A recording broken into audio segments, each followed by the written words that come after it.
Welcome to Final Fantasy Weekly. I'm Drew Kreisman. And I am Ira Kreisman. And on this interlude episode, we're going to take a step back and look at the series through an entirely new lens. We're going to look at the entire franchise through something we've talked about before. Remember my many lists? I do remember those lists, yes. Indeed. Something we've talked about a number of times on one of those lists about how we evaluate art, something we think is very important, is the distinction between cynicism and criticism. And that's something that we're just going to blow up now into a whole conversation as it particularly applies to this franchise and where we see people oftentimes mistaking cynicism for criticism.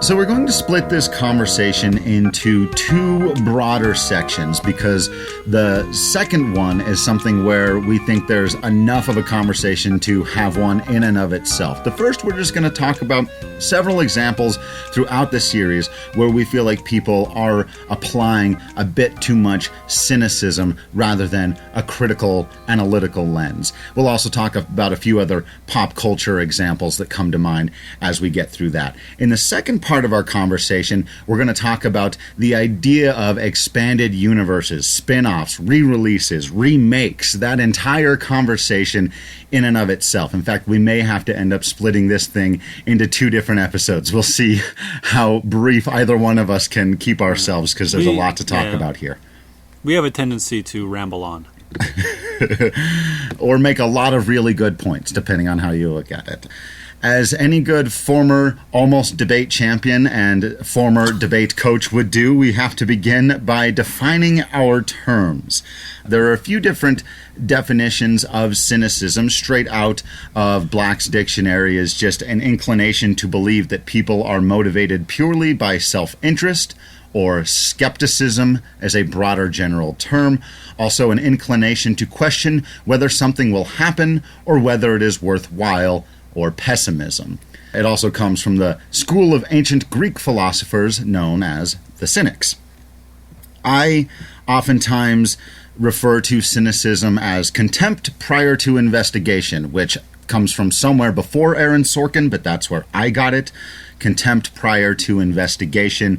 Another way I oftentimes think about it is there is an old Buddhist phrase, which is that it is impossible to fill a cup that is already full. Cynicism to me is when somebody goes into an idea with their cup full and therefore mostly are incapable of overcoming that to get to some other conclusion about a piece of art, whatever it may be, an ideology. There are a lot of different ways to be cynical about things, but contempt prior to investigation does not necessarily mean that you cannot overcome that contempt, but it does mean that you go into whatever you're doing with a particularly pessimistic viewpoint.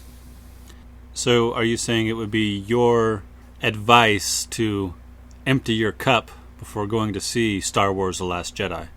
Exactly. Anything along those lines. And it's very difficult to be done, as you mentioned, with episodic content, which we'll have a lot here with Final Fantasy. Anything where there are expectations because there is an existing relationship with the property in one way or another. People are going to have their expectations. And if there are certain things they know they already like or don't like about the franchise, or certain things that are or are not Star Wars, for example, then you have a contempt of an idea before you've allowed yourself to see how it plays in a new iteration of the thing you like. One of the ways, and I know I'm doing a lot of the talking up front here, but just trying to set up this whole thing, that I think it's a really interesting way to look at this. And we've talked about professional wrestling on this podcast a couple of times. So one of the reasons I like to talk about it is because it simplifies a lot of things. And there is an idea that's very common now for those who follow this stuff about the smark versus the mark. in essence, nobody wants to be a mark. And being a mark has been a term before professional wrestling, but essentially what it means is that you just buy whatever they tell you. You cheer for the good guy, whether he's good at wrestling or not, just because you eat up whatever you're supposed to. You boo the bad guy. Those are the marks.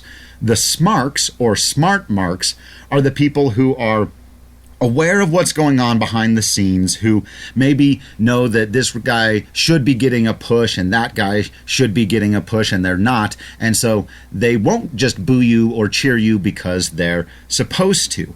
I think this dynamic is at the very heart of the difference between cynicism and criticism, and there's a way to be a smart mark without being a cynic, but I think what's at the heart of that is this wish to avoid feeling like a fool. Why is somebody a cynic? You want to avoid feeling like you've had the wool pulled over your eyes, like you are just a mark. And I think if you wanted to be a little more, dare I say, cynical about categorizing cynics, you could say that they enjoy a feeling of discovery, that there's something they've recognized about a game or a movie or a TV show that doesn't work, they will often use the word stupid or doesn't make any sense, and them having access to that makes them feel, in a way, superior. So my guess is that you and I are going to come down on the same side of us, that we're going to say it is better to go in, again, with the empty cup, to not be cynical about whatever thing it is you're going in to play or read or watch. But before we do that, is there an argument to be made then? Because in everyday life, I would say being cynical is a good thing. Being skeptical of what you're told, examining for yourself, is a good thing.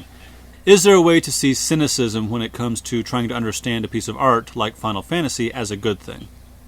I think absolutely there is, and I have a very personal understanding with this concept as a failed independent musician, or at least to this point, failed independent musician. There's time. I suppose there is. But yes, when I see, or I suppose hear, music that to me is transparently commercialized, that appears to lack any kind of soul or to have any kind of originality. Now, I differentiate. I don't see that as cynicism, because for me, even if it's the newest Taylor Swift or whoever, Katy Perry, I will give it a fresh listen, and if it's a whole new way of doing things, if they wrote a really good song, I would like to believe that I would appreciate that for what it is.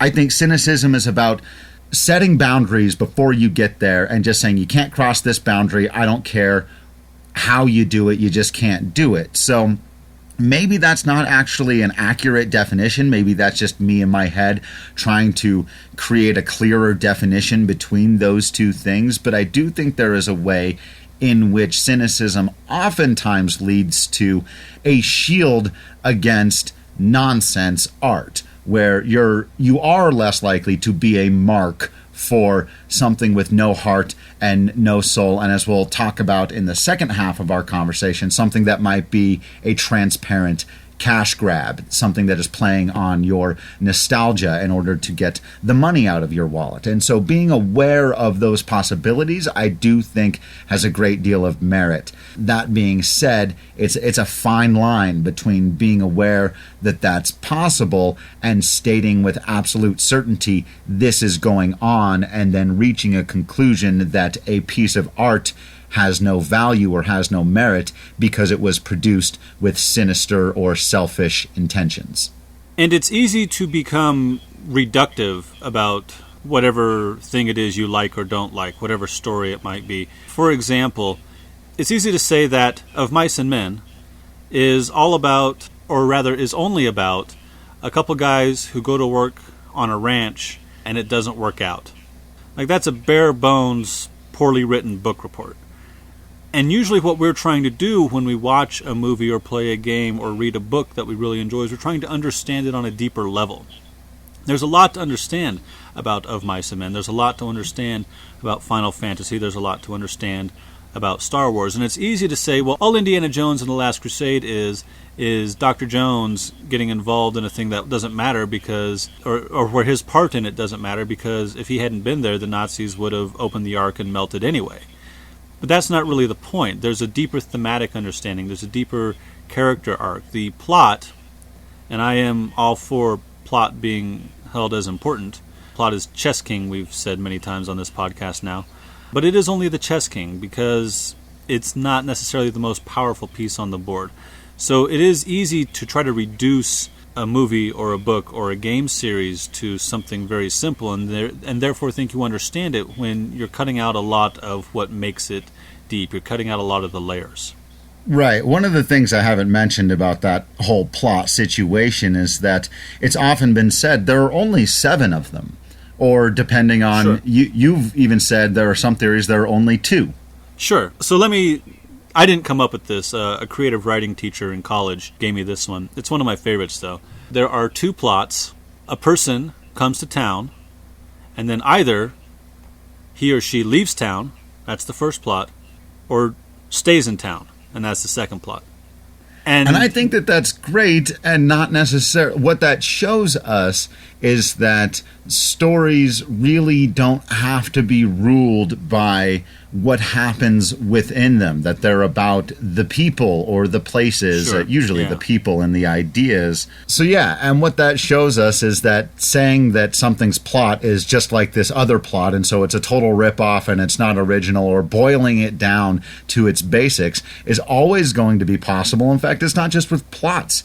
You can do this with anything. You can do it with sports, football. That's just a game where they throw a ball down the field, try to get into the rectangle at the end. They all stand up, they all fall down. Right. I write about baseball for a living and have multiple times called it a game where grown men hit a ball with a stick. Right. Because very, that's very funny. Far. It's also way more complicated than that. And so I think that's the biggest problem. If we're going to move forward in this conversation with a working thesis, I think it is this, that we asked recently, and this is the first time we get to talk about some of our favorite Twitter interactors. So thank you guys for getting involved with the conversation. With the 30th anniversary, which was a little while ago as of the publishing of this, but not that long ago as of the recording of this, we asked all of you guys to just share some of your favorite memories with us from the series throughout the years. And as was no surprise to either of us, we got almost no repeats. We got 20, 25 replies, I think, from the early crowd we've managed to gather here on Twitter. And like I said, we appreciate every single one of you. And none of them were the same moment. And what that says to me is that with a series that has such broad appeal and potential in every corner to find its way into people's hearts in all kinds of different ways, cynicism ends up acting as a barrier to discovering excellence.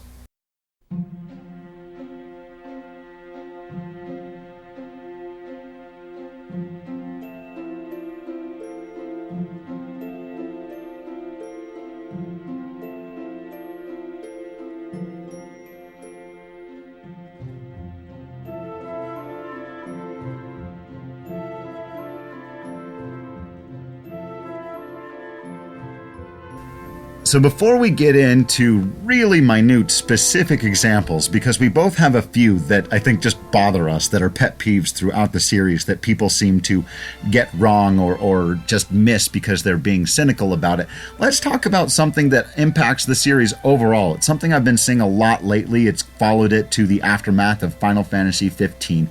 But that is this crowd of people who seem to, for decades now, every time the series has a dramatic shift in aesthetic or tone, lose their minds and pine for the good old days when Final Fantasy was whatever they think that Final Fantasy was supposed to be.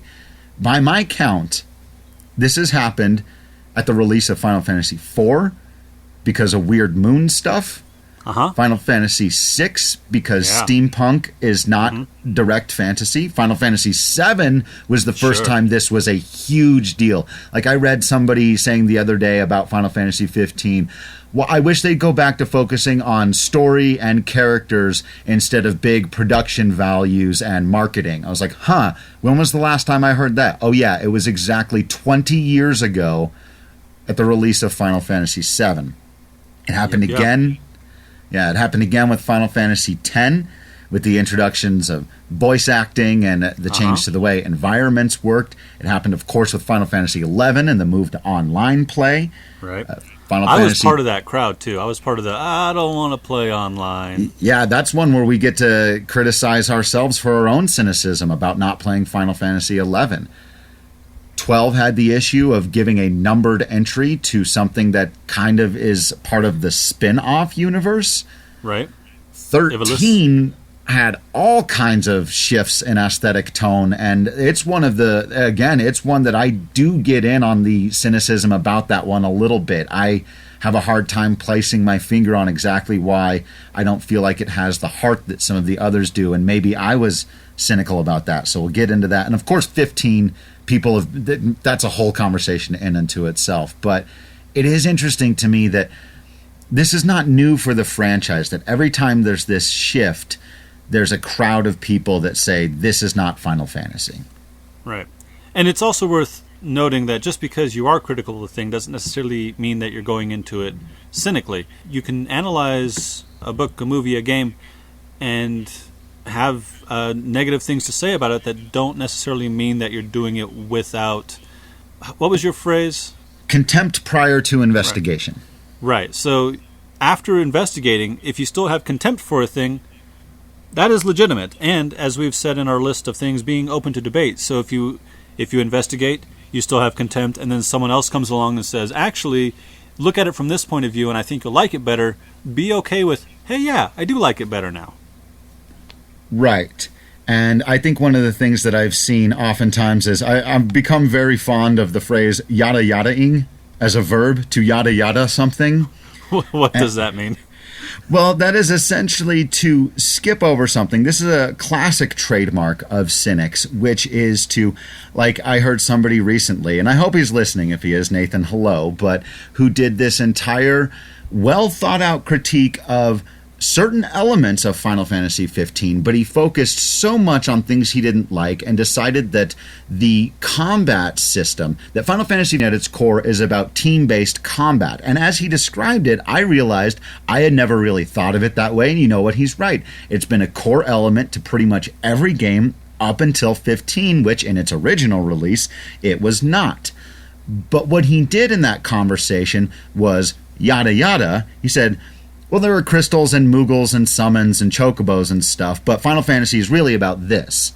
And that's yada yada-ing a bunch of stuff that's really important, and I think that's what a kind of cynicism leads to, is you're not, and maybe he would be if I got to sit down with him and say, what about the importance of summons and crystals and chocobos and the role they play in that story and all of these other things? But you have to be open to viewing it from all of the other different angles, and a common trait of cynics is to define something as one way. We've seen this very recently with The Last Jedi. People's problem with it seems less to be that it doesn't work or that it's not a well-made, well-crafted film. All of the things on our list that we talk about what makes good art, it's that it's not Star Wars enough. It's not what they want out of Star Wars because they've defined it in one particular way. So, no spoilers, but did you dig The Last Jedi? Yeah, it was awesome. Yeah, I dug it too. Cool movie. Yeah, and I think especially that part where... No. But, and then the other part where... No. Yeah. But I do think anybody who's open to multiple interpretations, and this is another thing we've talked about, we're not going to get too far ahead of ourselves here, but multiple interpretations of stories and characters that understand that these are pieces of art being created by different artists, and you have to give them the freedom and the license to create and to do things that they find interesting and challenging, and that you can't just go back and do the old. That's right at the core of Final Fantasy. You can't go back and do Final Fantasy 1 again. You do Final Fantasy 2, whole new cast of characters, whole new world, let's go. Right. You can't go back, except for, as we'll talk about in a minute, when you expand your universe, and then you can go back. Well, and there is a way, the audience can go back. The artist should go ahead and move on to the next thing, but the audience, like, if you hate the expanded Star Wars original trilogy, you can go back and watch the original releases. You don't have to watch the bit where Han Solo talks to Jabba the Hutt before getting on the Millennium Falcon, right? Right. You can go back and watch them as they were released originally. The thing that you loved still exists, and you can go back and read that again. You don't necessarily have to play the new version of Dawn of Souls. There are ways to play the original Final Fantasy. Go do that, and don't complain about Dawn of Souls. Yeah, that's an argument that really gets under my skin. For example, when people don't like the expanded universe of Final Fantasy VII, they'll say, it ruined this character or that character, or it ruined the plot. I'm like, no, it didn't. No, it doesn't. The original game still exists. What are you talking about? You can pretend like that's the only thing, or take that as being the only thing that's canon. It doesn't change your original experience with that thing. That's not how that works. That's, like thinking if an artist wrote a song and then later wrote a sequel to that song that you didn't like as well, that all of a sudden you couldn't just go back and listen to the original song. Like, what are you talking about? Well, and it's interesting that you bring up songs, because a lot of vocal artists, they don't sing their songs the same way twice. Like Aretha Franklin doesn't sing Respect the same way every time. We know that one version because it plays on the radio, or we've seen Blues Brothers, but she does it differently when she performs it live. A lot of singers and bands do that, Bob Dylan being a really good example of that. And just because you know that one version and love that one version from the radio or your CD, do we still do CDs? Sure. Or whatever, or whatever, doesn't mean that they can't mix it up when they do it live. Right. And so speaking of mixing it up, that's something that's always been big in Final Fantasy, and it's why for decades and decades people have been threatening to quit the franchise because they're just not what they once were, and that it's silly. It's always been silly for this particular franchise because they've never stuck to being just one thing. They're always jumping forward and risking. There are a few times I look back, like with Final Fantasy IX, for example, there was really no controversy there because it was a return to the days of. Sure. And people were fine with that. But other than that, yeah. Another franchise that does this, or another game that does this, is Magic the Gathering, because they're always bouncing around from world to world and always telling a new story. And it has always been about, what are the new mechanics? Who are the new characters? What's the new world look like? It's a game about change, and Final Fantasy is very much that same idea. It's a game about change. It's a game about what comes next. It's understanding the past, but it's also about what is now. Right. As Yoda would say, always his eyes on the horizon, never focusing on where he was, or something like that. Yeah. So, another very broad way that I think that transitions us well into, because there's a character in that franchise who he was speaking of that is often put on one end of this spectrum that drives us nuts, and I think it fits as a part of the cynicism conversation, and that is the whiner versus the badass. So Luke Skywalker is the whiner, Han Solo is the badass. Cloud is sometimes the badass and sometimes the whiner, and some people really don't like the whiner version of him. Tidus is probably the most famous example of whiner, where Auron is badass. What I find to be particularly troubling about this dynamic is that not always, but more often than not, as a literary entry into the world, the whiner is almost always the more interesting character. Yeah, I'm not especially interested in hearing people who don't like male characters to have feelings, to have emotions, to express those feelings and emotions, or even to cry. One of my favorite new animated shows is Steven Universe, and that show is not afraid to have its male characters, or any of its other characters for that matter, cry when the situation calls for it. And I have always been frustrated with the critique of Tidus as being such a whiner, such a crybaby.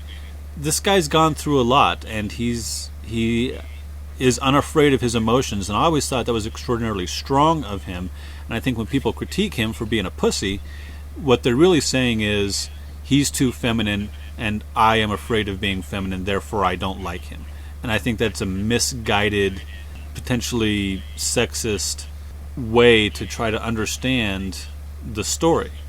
I think Tidus is a really cool character. I think that without him, Yuna and her band of Merry Guardians wouldn't have made it, and that's at least partially because he is not emotionally stayed. He is not static. He is able to feel his emotions when they're at their best and when they're at their worst, and he helps Una to feel them as well, and that is what gets us to the far plane. Yeah, this is one of the things that, again, I think cynicism really becomes a barrier to understanding what's great about a story. That whole game is about emotion. The world is called Spira because it's a spiral of death and darkness and sadness. And the character Titus would not make sense if he came in brash and confident. He is essentially emotionally a child because of what he is. Again, we've said it many, many times, spoilers, but he himself is a dream, and this is not an uncommon trope to see in science fiction or fantasy. Like Ultron, for example, has the intelligence, super intelligence, but emotionally is a child. So we have that in Titus. It would not make any sense for him to be any other way, and his emotionally distraught relationship with his father is integral to the plot. We're always talking about plot and it being important, but in order for him to have the drive to come to Spira to end that spiral of darkness, he has to be an emotional being. It doesn't work without it. And it just reminds me so much of the early criticisms of Game of Thrones. A spoiler everybody knows, but I remember reading somebody after the first season writing, it's too bad these are based on books, because if this was a TV show, they never would have killed off Ned Stark because he's such a popular character and because Sean Bean is so awesome, and they would have kept him around and it probably would be a more popular show. And then to that guy's credit, a year later he went back and wrote, oh yeah, none of this would make sense if they had changed that. And that's how I feel about a lot of the characters in Final Fantasy who are more emotional, or everything that's going on with Cloud, for example. His whole issue is vital to the theme and the plot of that game. I furthermore think that it's good to have stories that celebrate emotional intelligence. That is, characters who understand their own emotions, characters who are able to deal with their own emotions, characters who don't have their emotions so blocked up that they can't handle it and then explode at the end. And it's worth remembering in Final Fantasy X that the first character the Faith dreamed up to go to Spira to try to fix things was Jecht. And Jecht was the brash, more emotionally standoffish character, and he failed. On the other hand, they sort of made him fail on purpose so that they could send Titus, right? Yeah. But still, the emotional intelligence of the characters in those games, their understanding of their own emotions and what it means and how it helps drive them to a stronger, more interpersonal goal is one of the strengths of the story. And so to complain about him being a whiny little crybaby is to really miss the point, very cynically. Absolutely. I also think another distinction people really struggle with is just because a character is someone you may not like if they were a real person, someone you wouldn't want to hang out with, that doesn't make them an uninteresting or poorly written or poorly conceived character.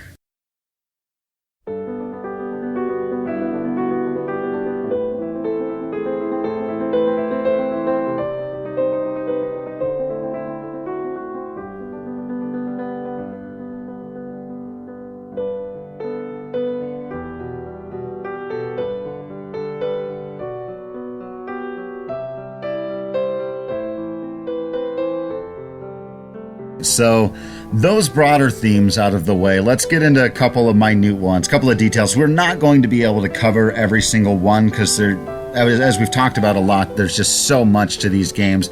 And I've seen people be cynical about the most random of things. It's like, I didn't even know that was in there. And I've played that game 8 times and somehow that ruined it for you. But one that everybody knows, I think we've got to start here as we're talking about just a specific scene or incident, moment in Final Fantasy. One of the most famous that I think people are incredibly cynical about. We've talked about it a little bit before. Of course, the Titus and Yuna fake laughing scene on the bridge in Final Fantasy X. Yeah, what a great scene. It's really great. As we've talked about before, it's supposed to be awkward. There's a great video of James Arnold Taylor talking about, yeah, it was supposed to sound like that. These are both award-winning voice actors. And again, you're misunderstanding the scene. So this is exactly what we've been talking about. Your cynicism about how awkward it sounds and jumping to a behind-the-scenes conclusion, which is that the voice actor is failing, therefore putting yourself, as I talked about earlier, in that superior position of knowing that this work is not up to snuff. What you've done is missed that the point of the scene is that these are two people in a world that does not experience laughter or joy, trying to force it upon themselves, which is inherently an unnatural thing to do. And so the result is an unnatural sounding sound. Right. And again, back to Titus's emotional intelligence, he understands that Yuna is closed off and is not experiencing her emotions. And he eventually understands why, because she's expected to sacrifice herself. So yeah, trying to help her find a little joy in whatever remains of her life, it's difficult. And it ends up being awkward, not because it was poorly done, but because that would be awkward for anybody.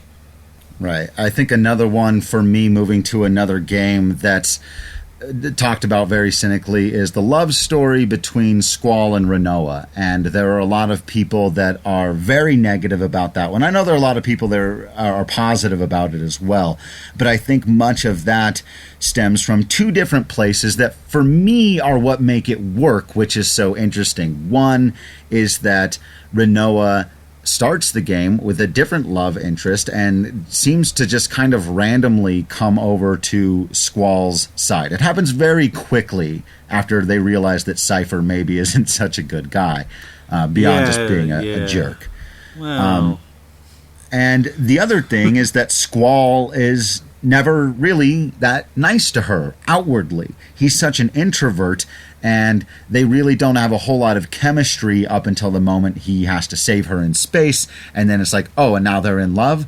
But I think there's a lot more to it than that, and I think one of the big things about it is the fact that that's the one game where we have access to a character's inner monologue, and we see Squall's introverted self knowing how he feels. I think that's the way they convey, and Rinoa is picking up on that. Yeah, being an introvert myself, I really like Squall. Yes. I wish I were as awesome as he was, but that's a different matter. And I got to say, it is nice to have people in my life who pick up on what it is I mean when I don't say anything. Right. When I'm in a position where I feel like, man, I don't want to be here, or if I may be so bold, I don't think that your relationship with your wife is that dissimilar to Squall's relationship with Rinoa, who takes charge and not, in an aggressive way, but in a, look, if you're not going to make a decision, I'll make the decision. Here's what we're going to do. I'm not going to be mean about it. I'm not going to hold it against you. In fact, I still really like you, so this is going to be just fine. I get that you're not going to do it. I got this one.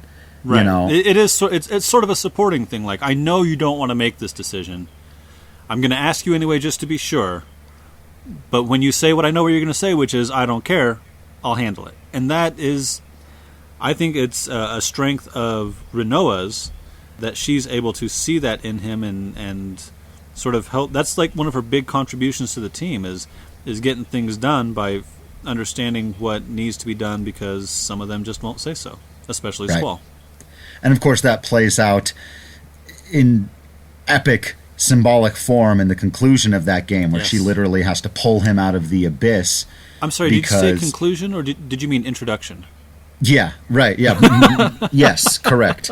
Both brilliant pieces of work, and it strikes at that theme. So it's so strange to me that there are people who, and I guess that's why for them a lot of people really don't like 8, aside from the cynicism I think about the junctioning system. But that, I think, and this is where again we'll draw that thin line, but it's important. I think the criticisms about the junction system are fair. I think they're about half based in subjectivity, but they're at least absolutely fair and not really based in cynicism and that contempt prior to investigation. I think there was thorough investigation. People have their sound, evidence-based reasons why they don't like the junction system. The not buying the Squall and Renoa thing, there are so many people who have like included the images from their love story as part of their weddings. Like, just Google it. Final Fantasy VIII weddings. You can't reach people at that level if there's no meat to your love story. So I think the only way to reach the conclusion that there's nothing there, again, is to fill up your cup and just not be able to see it at all. Give us another example, big brother. Perhaps another example is character design in Final Fantasy. Almost every time a new Final Fantasy comes out, when I read articles about Final Fantasy, usually from people who aren't that familiar with it, they will critique the character design as being androgynous, or having a lot of belts, depending on which character designer was most prominent, or both. And again, I find this reductive, and I find it cynical. I think it's reductive in that the people making this critique are trying to understand a character based only upon their outward gender expression, male, female, or otherwise.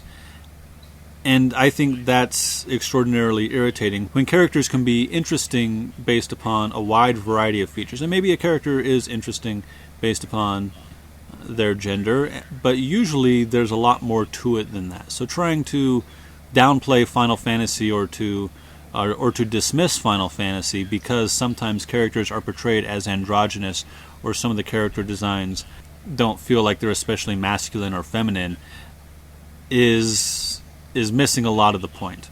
Right, and to take a step back again and look at the mechanics of the thing, I think one of the ways in which this manifests is in people's distaste for particular artists. In this particular series, more often than not, Tetsuya Nomura. And you will see people dismiss his designs, again, as we've talked about, very reductively, and just talk about spiky-haired kids in leather with zippers. And while that's not completely inaccurate, they did see some things and then say that they saw those things. I sure saw those zippers. Right. I think I'll talk about it. So I've seen like a lot of people say about Final Fantasy 15, oh, it's just a game with a boy band of leather-clad guys on a road trip. And I'm like, yeah, okay. You're, again, being remarkably reductive. But they don't sing. Yuna's not there. Right. The thing about appeals to those kinds of behind-the-scenes things, though, whether it's you saying, well, it's Tetsuya Nomura, therefore it's bad, or, well, the marketing company said it was going to be X and it ended up being Y, therefore it's bad, or a producer said, anytime you're appealing... One, we've talked about The Last Jedi, some people appealing to Mark Hamill criticizing the portrayal of Luke Skywalker a bit. Anytime you're appealing to that kind of behind-the-scenes information, you're taking a shortcut to actually proving, and I hate cliches, but this is my all-time favorite, the proof is in the pudding. You're taking a shortcut to showing through the text. This is what we tell you, this is what you teach high school kids to do. Show through the text what your argument is. So if it's a bad character design, don't tell me it's a bad character design because the guy who designed the character is bad. Explain what doesn't work about the character design. If your critique of Final Fantasy 15 is that it's incomplete, don't cite the marketing guys saying it was going to be something. Explain exactly how and why you feel the story doesn't have a beginning, middle, and end, whatever it may be. Otherwise, it's just cynical to make this appeal to behind-the-scenes information, because at that point you're not critiquing a piece of art, you're just casting doubt and claiming victory. It's also an appeal to tribalism and a good way to try to get a mob mentality on your side, because once these things become concrete and everyone can agree, yeah, we hate Zack Snyder, we don't even have to think about his films at all, we just hate him, it's automatically bad, and we've all agreed that that's the case, it becomes a very poisonous environment. I would like to finish the thought on the character designs too. I find it cynical to critique a character design as being androgynous and therefore dismiss the entire series. And I think this might be a cultural issue too. we tend to want to have our main characters be power fantasy characters. We want them to look like Superman or Batman. And I got nothing against Superman and Batman, but not every hero has to look like them. So when you have somebody like Locke, perhaps, who's thinner, who's maybe... he's got that roguish charm about him, but he's definitely not a power fantasy type character. He relies on his wits. He relies on his nimbleness. When you have a character like Noct, who's smaller and thinner and quieter and sleeps a lot and maybe has a little bit of that, what some folks think of as being a whiner attitude to him. Never mind that his father was just killed and the city fell and so on and so forth. People won't, at least it seems to me that in the U.S. especially, people want their main characters to be more like Gladio or Oron. They don't want Noct and Titus. And I think that's unfortunate. I think that is a cynical way, making your decisions without your investigation. Play the game first. Try to understand why Titus is an interesting character. Try to understand why Noct is an interesting character, and don't dismiss them based upon what they look like. Yeah, I think that was a big thing that happened with again, we've talked about aesthetic shifts from Final Fantasy X to Final Fantasy X-2. And one of the things that I have been elated to discover since we've started doing this podcast and getting involved with people on social media is how many people love Final Fantasy X-2. And I do see I love it. I'm one of them. I see it as a small step down from most of the games in the numbered series, the main entries, other than probably 13, and we'll talk about that later. But I love this game as well. Yay. And I think one of the things that people never got over, I remember when it first came out, that first poster they showed, and people went, oh, Final Fantasy Charlie's Angels, reductive cynicism. And some people never got over the fact that Yuna was in booty shorts. What if it's reductive celebration? Like, oh, Charlie's Angels. I know, right? Didn't we see somebody leave a comment on our Twitter? I should find the name, but somebody said, about how it's, girls go and play dress up and save the world and sing awesome songs, and what's not to love about that? And there's absolutely a way to be reductive in the positive as well, which is less damaging, I think. Well, I think as a place to start, trying to boil down what you like about a thing in a couple lines is a fine place to start. It's sort of like the roadmap we did at the beginning of this podcast. But you do need to eventually dive deeper, which Twitter is not a good forum for. Right, exactly. So I think in 10.2 in particular, beyond the stuff we're about to get into with expanded universes, I think the aesthetic of that bothered people. And I think it had a bit of something that was nailed in the very first episode of CW's Supergirl, when Cat Grant gives that epic speech about what the word girl means. And I think what we see from cynics a lot, especially in 10.2 in this case, is they themselves arrive at a negative conclusion. Yuna's wearing booty shorts, therefore now she must be promiscuous or something to that effect. And it's like, no, dude, you wrote that on there. Right. You're writing, so as Cat Grant says, you've got a problem with the word girl. I don't have a problem with the word girl. That's on you. So, well, and at least partially on society too. It's not like It's not like that's an individual problem. That's a societal issue. And furthermore, anybody should be allowed to wear booty shorts and go on an adventure if they want to, and not be called a slut for it. Right. Waka goes through the whole original game without a shirt. I'm fine with it, but sure. I think it'd be a bit cold in some of those areas, but yeah. I think maybe one of the reasons, at least in our society, why that's seen as okay by some people is because Waka is muscled. Waka is seen from the male gaze to be again, he's that power fantasy character. That dude is buff, and he kicks butt, and he's a bit of a goof, but that's okay. He's not drawn as a way to titillate straight female players, right? Right, though I think he does, and I've seen, again, as I get more into the social media stuff, how many of the men are just as popular amongst the ladies for how they look as some of the women are, and that's an interesting aspect. I've never been attracted to anime. Well, I guess that's not entirely true. Sometimes you can be, and I know, my girlfriend finds Noctis to be very attractive, and I think that's awesome. The thing that I think you're getting at here really is that what happens more often than not with cynicism is that it arrives when a piece of art subverts your natural and or societal expectations, which is what a really good piece of art is supposed to do.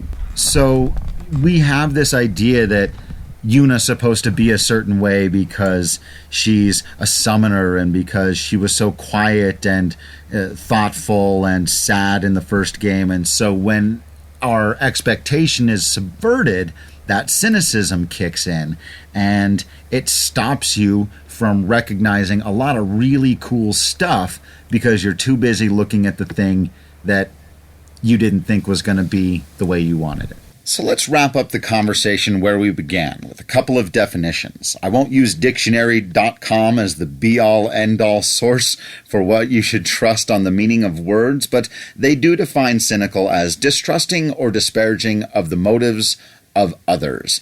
That's their number one definition. They've also got showing contempt for accepted standards of honesty or morality by one's actions, especially by actions that exploit the scruples of others.